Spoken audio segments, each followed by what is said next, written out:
We're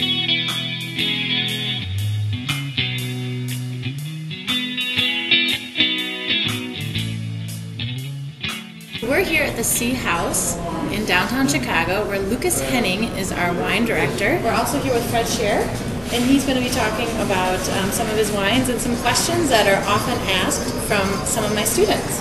We hear a lot about oxidative winemaking and oxidation, but can you talk a little bit about what reductive winemaking is? Sure, it's the opposite.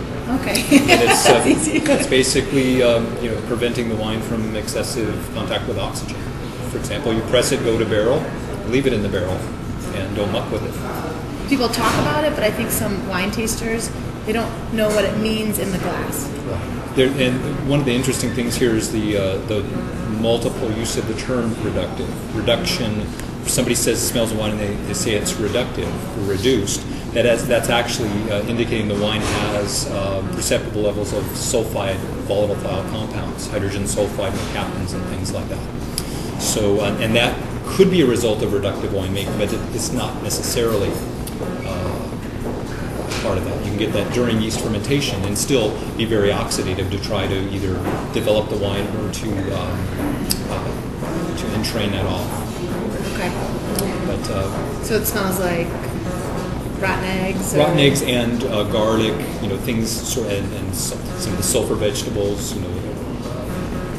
all the wonderful broccoli, things in a salad, which have their place, right. but not necessarily maybe in a wine. Right. On that note, there's a lot of very important flavor and aroma compounds that are volatile thiols. They're from this similar class, but they smell good to us. And passion fruit, cassis, all types of things are of that similar type of a compound. Okay, so it's just a matter of getting the favorable reductive components in your wine. Exactly. Because of that, if they were over-oxidized or over challenged with oxygen, you would lose some of those wonderful compounds. So it's a real trick between allowing the wine to have enough small feeding of oxygen throughout its lifetime through sort of passive means, through the pores in the barrels and through topping and things like that, as opposed to massive infusions or saturations with oxygen that then will degrade some of the other things in there. So the real trick to reductive winemaking is to not get the stinky stuff in the wine in the first place,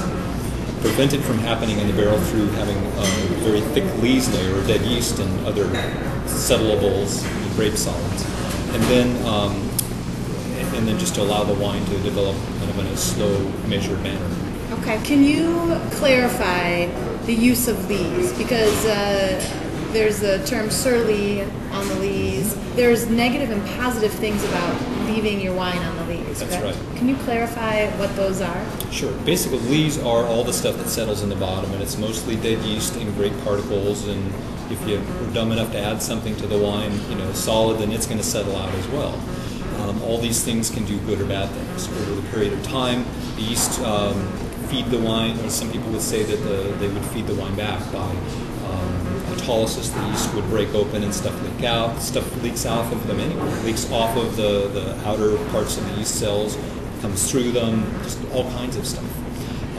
Some of the possible negative things if you have a very thick layer of lees, and also possibly if you had the beginnings of hydrogen sulfide formation by the yeast at the end of their life cycle, you're going to have a lot of that material trapped in the muddy layer at the bottom. And anybody who's ever played in a pond, that is settled out, and you stir up that mud, it's going to be kind of stinky.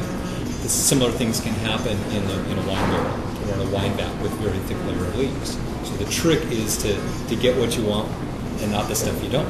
And what's the difference between, they talk about gross lees and fine lees or thin lees? What's the difference between those? Basically, and this is a case where size matters. Gross lees is big lees. There's a lot of stuff. Fine lees, there's just very little bit. And the way that a winemaker can control that is how clarified the wine is or how well it's settled before it gets put to barrel. That just determines how much settlable stuff is in that. So, for example, when I'm making my Pinot Noirs versus the Cabernets, Pinot Noirs, I'll press them and go to a tank. The next day I'll probably put the wine to barrel. So it'll have a little more gross lees or a little less fine lees than, say, the Cabernet, which I'll let settle for a couple of days before I go to barrel, because I don't want to have for the élevage of that wine, I don't want to have a really thick layer of lees. It seems more appropriate to have some, but not a lot. Okay. So it's less in terms of timing and more in terms of the amount of lees that you have. Right, and the timing, in this case, determines the amount. Okay. And the nature How of much is settled down to the bottom. Right. The heaviest stuff will settle first. Most of that is the grape solids, and those are usually the dangerous things. You know, the rotting vegetable sort of things that you'll get from pieces of skin and pulp and stuff.